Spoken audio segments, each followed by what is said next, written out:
নির্মাণ কাজ শেষ অনেক আগেই। এবার চলতি বছর জুন থেকেই শাহজালাল আন্তর্জাতিক বিমানবন্দরের তৃতীয় টার্মিনাল নির্মাণে ঋণের কিস্তি পরিশোধ করতে হবে বাংলাদেশ সরকারকে। প্রথম কিস্তি ৮০০ কোটি টাকা দিলেও টার্মিনাল অপারেশন নিয়ে আসতে কাঠখড় পোহাতে হবে আরও বছরখানেক। সোমবার এভিয়েশন খাতের সাংবাদিকদের সংগঠন এটিজেএফপি সদস্যদের সঙ্গে বৈঠকে একথা জানান বেবিচক চেয়ারম্যান। অ্যারাউন্ড 1000 crore আপনি ধরতে রাখলে 1100 কোটি টাকা 2056 সন পর্যন্ত আমাদের এই ঋণের চুক্তি দিতে হবে। বাট ফার্স্ট কিস্তিটা আমরা এখনো শুরু করিনি, বিকজ এটা শুরু হবে জুন থেকে। বৈঠকে তৃতীয় টার্মিনাল নিয়ে নানা প্রশ্নের জবাবে সংস্থাটি জানায়, জাপানের প্রতিষ্ঠান সুমিতোর সঙ্গে চুক্তি হওয়া সহ টার্মিনালে সেবা চালু করতে সময় লাগতে পারে 6 থেকে 12 মাস।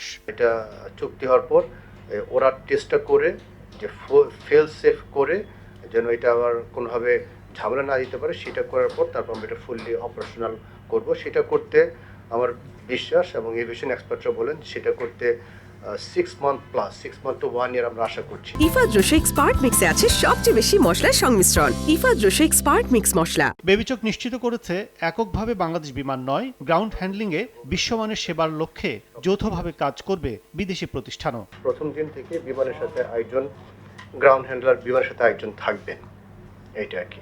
মিন to say that more competitive, more lucrative, more passenger facilitation, সেগুলো চিন্তা করে সেই লাইনে আমরা আগাচ্ছি। প্রায় 22,000 কোটি টাকা ব্যয়ে তৃতীয় টার্মিনাল 2023 সালে আংশিক উদ্বোধন করা হলেও বাস্তবে চালু করতে পারেনি বিগত 2 সরকার। অংশীদারের সঙ্গে স্বার্থ ঠিক রেখে বর্তমান সরকার টার্মিনালের বন্ধ দুয়ার খুলে দিতে বদ্ধপরিকর বলেও জানায় বেবিচক। কাজল আব্দুল্লাহ, সময় সংবাদ, ঢাকা।